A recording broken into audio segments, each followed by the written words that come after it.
Oturun.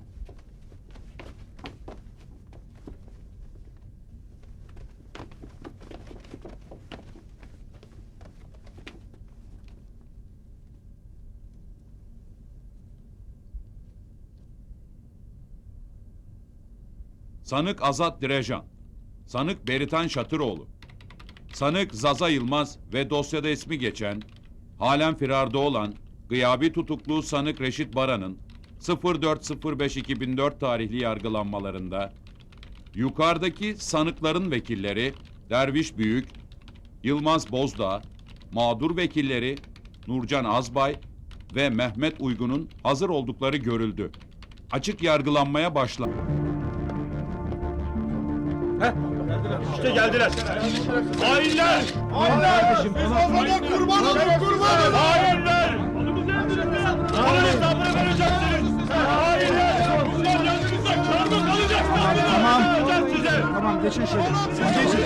Tamam geçin şöyle. Oturun. Hainler! Tamam geçin oturun. Göstereceğim size Amirim, yürüyün. kontrol altında. Jandarma burada. Tamam anlaşıldı amirim. Dirençini size haram edeceğim haram! Göreceksiniz gününüzü! Hepiniz ayaklarıma kapanacaksınız! Aç bırakacağım sizi! Köpekler gibi açlıktan öleceksiniz! Tamam sakin ol.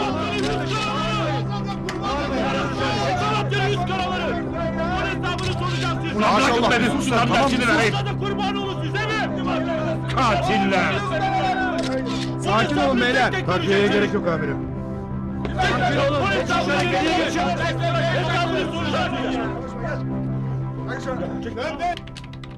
Adıyaman Cumhuriyet Başsavcılığı'nın iddianamesi gereğince 14.4.2004 günü saat 12'de Gazi Osman Paşa miting alanında Destek Partisi'nin halka sesleniş mitinginde Şero Katıroğlu ve arkadaşı Maşallah Camızoğlu'nun konuşmaları sırasında halkı kışkırtarak galyana getirip miting kürsüsünden atmak suçundan TCK'nın 312. maddesinden cezalandırılmanız talep ediliyor.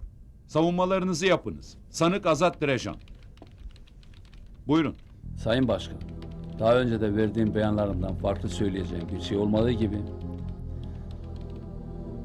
adaletin terazisinde yargılanırken söyleyeceklerimizin kendi kefemizde ağır geleceğini biliyorum. Çünkü ben ve arkadaşlarım susuzuz.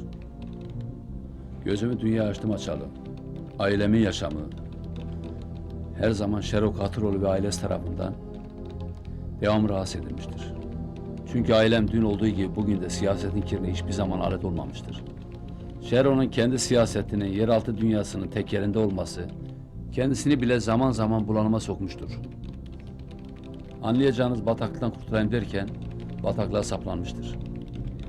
Bölgemizde kurutulan bataklıklarda yer bulamayan Şero Katıroğlu ve ailesi İstanbul'da kendisine bir bataklık inşa etme arayışında olduğu için bizleri ve bizler gibi düşünenleri halen amele gibi görmektedir.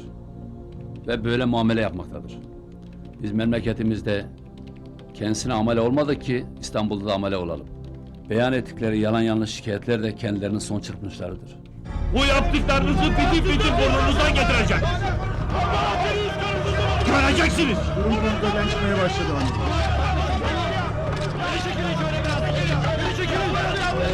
Askerler burada bastırıyor tamam. Hepinize göstereceğim. Çekmeyin maşallah. be! Çekmeyin! Maşallah bir sus. Sado, bunun intikamını alacağım bunlardan. İntikamını alacağım bunların. Ya maşallah bir sus. Sakin ol. Sakin ol. Oğlum hala kurtarılmadı. Oğlum hala kurtulmadı. Oğlum hala olan hususların elinde. Tamam otur hadi. Gününüzü göstereceğim size. Şero ve Şero gibilerin iç yüzünü bütün açıklığıyla sizlere anlattım. Sayın Hakim, benim bu sözlerim aslında halkın sözleridir. Benim tek yaptığım Şero ile ilgili gerçekleri dile getirmektir. Onlara burada son bir seslenişim var. Adalet mülkün temelidir denen çatıyı işgal etmesinler. Ben ve arkadaşlarım beraatimizi istiyoruz.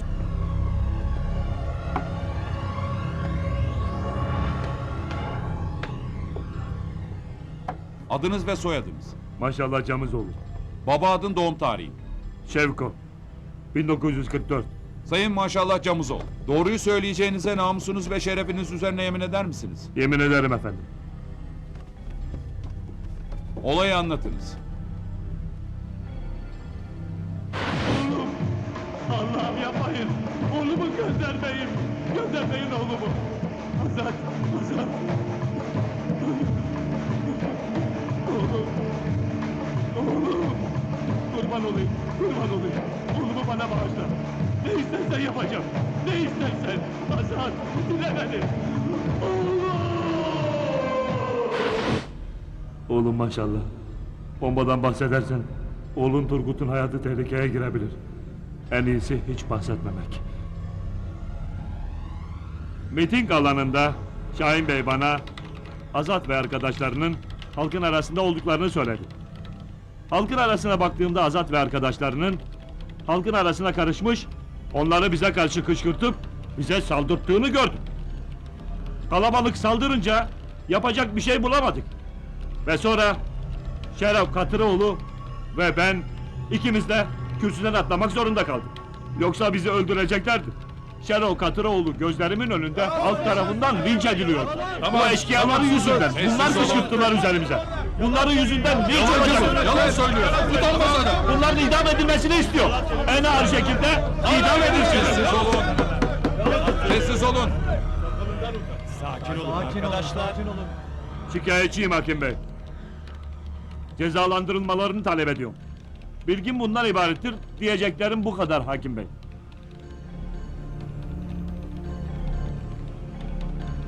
Tamam, gidebilirsin.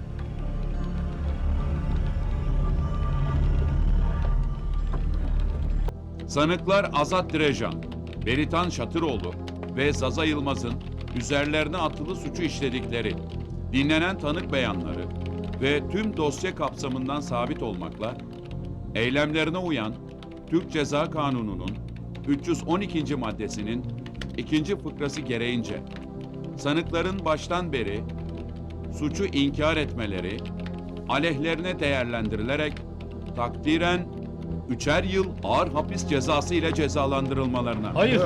Avukat bey. Susun! Nasıl adalet? Haksızlık bu. Haksızlık bu. Susun!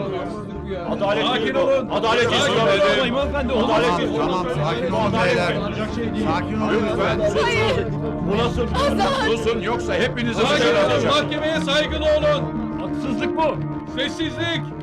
Ancak sanık Azat Direjan'ın beyanından da anlaşıldığı üzere öteki iki sanık Beritan Şatıroğlu ve Zaza Yılmaz'ın bu durumu göz önüne alınarak söz konusu şahısların cezalarının 1/2 oranında düşürülmesine, sanıkların hükümle birlikte tutukluluk hallerinin devamına oy birliğiyle karar verilmiştir.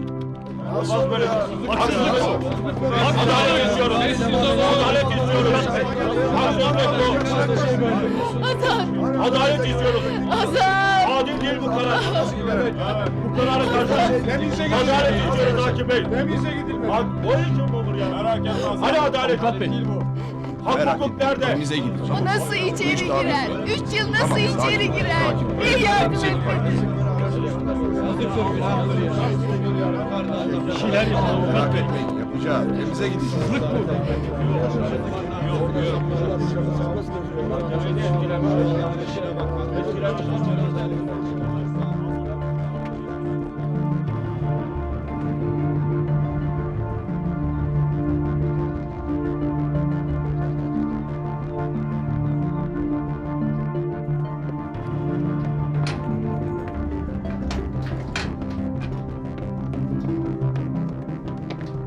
Kapıyı aç.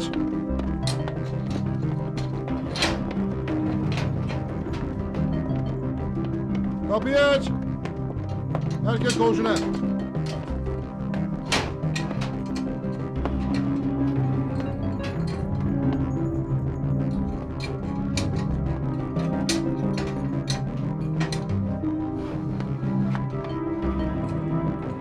Hoş geldin abi. Hoş geldin abi. Ne oldu? Gün oldu.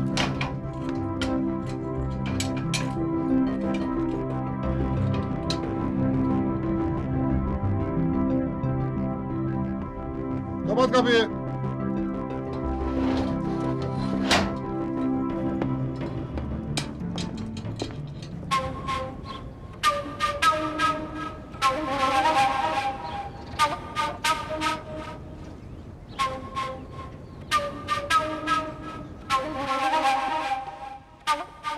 Ne demek efendim? Hay hay.